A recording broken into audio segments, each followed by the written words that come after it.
Allohni taniganingizni aytasiz-u, lekin uning buyruqlariga bo'ysunmaysiz. Ikkinchisi, Qur'oni Karimni o'qiysiz, ammo unga muvofiq yashamaysiz.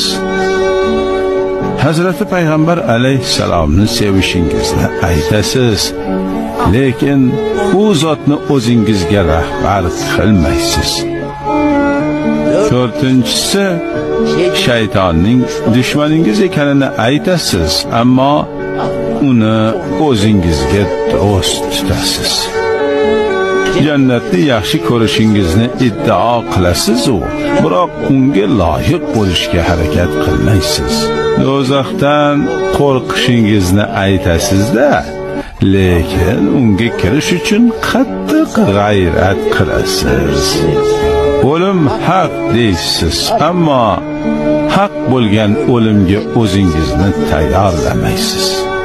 Odamlarning ayblari bilan mashg'ulsiz, lekin o'z xatolaringizni ko'rmaysiz. Allohning ne'matlarini ko'plab qabul qilasiz, biroq shukrini ado etmaysiz.